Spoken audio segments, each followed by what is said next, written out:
Chapter 1, Reflection.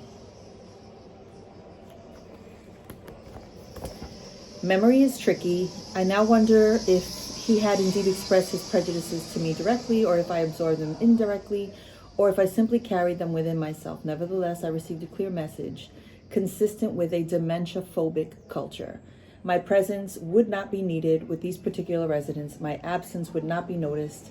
The unspoken corollary, I would not need these persons' presence, or I would not need these persons' presence or be impacted by their absence. They were considered to have disappeared from themselves, and I was expected to disappear from them. And so the author, Lynn Castile Harper, we're going to call her Lynn. I love her name, Lynn Castile Harper. I would like for you to take notes, right? Take notes, bring it to our weekly meetings. But here's what I'm sitting with. Dementia-phobic culture. Don't have a reflection per se. I think that's something that I'd love for us to talk about. What is a dementia-phobic culture, what that looks like, and maybe we can begin to share resources on that. Yes? I love this. This is why I feel like I was called to this book and called to this writer. During this period, I feverishly read and wrote about dementia and spirituality. It is not a coincidence to me that this person, this writer, went to divinity school. She went to divinity school. She has a spiritual background. And so I'm very excited about this book having a spiritual connection.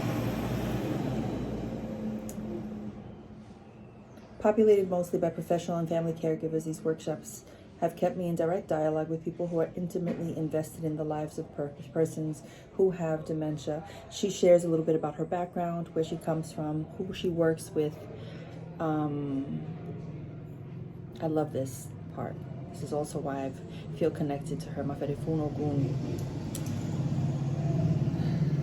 After my husband's position ended in 2016, we moved to New York City, where I became the minister of older adults at the Riverside Church, a large interracial, interdenominational congregation in Upper Manhattan. Working with elders at the church, as well as leading workshops, continues to connect me to issues surrounding brain aging.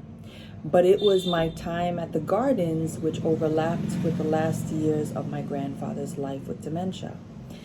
That served as the crucible in which this book was formed. I love that she uses the word crucible. Crucible is one of my favorite fucking words. I'm going to have to title a book that one day. The Crucible. What is the Crucible is a play, but the Crucible is actually this metal pot where iron is melted. So the fact that she says that all of these experiences are the crucible, how this all came to be formed, I thought was really beautiful, and also a sign that she is the person that is to provide me spiritual guidance as I support my mother and our family as mommy is living with dementia. At times I felt I was witnessing, the closer I came to people with dementia, the more my assumptions vanished, the more they became individuals rather than a blur of disability.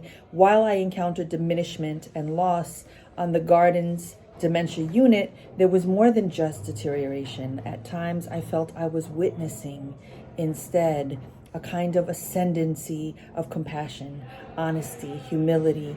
I befriended Evelyn, a retired math teacher who spoke to me as a colleague, often asking, "How are your students?" I met Mary, who, despite her acute anxiety, readily assisted her less mobile neighbors, pushing them in their wheelchairs to activities and meals, and who once helped me plan a party. I met Bernice, who taught me that not all of the disappearances associated with dementia prove unwelcome or tragic. What vanished in Bernice's later years were some of the distressing manifestations of her long-standing mental illness. Crippling anxiety and paranoid delusions gave way to more laughter and delight. This part, and an understanding that perhaps dementia isn't always as tragic as we make it out to be.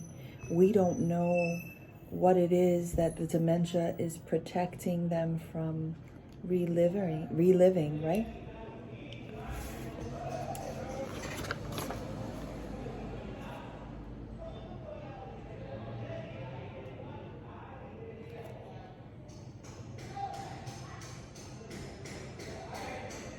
This part.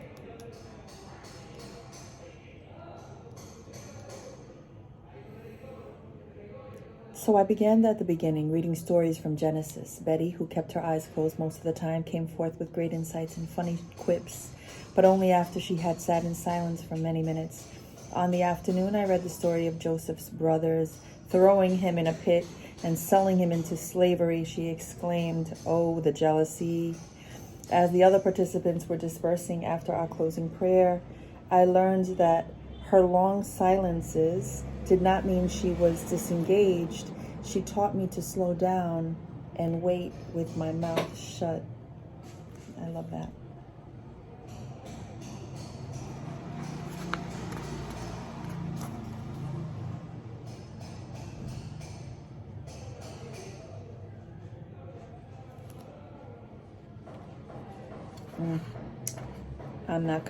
I'm not gonna give it away, but I can't wait for us to talk about a specific scene about her grandparents in this chapter 1.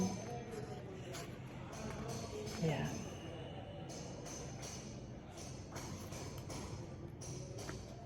And that's it. That's our reflection. I can't wait to see you. We are gonna have something very special. I feel it. I feel it brewing. I love you, Akshay.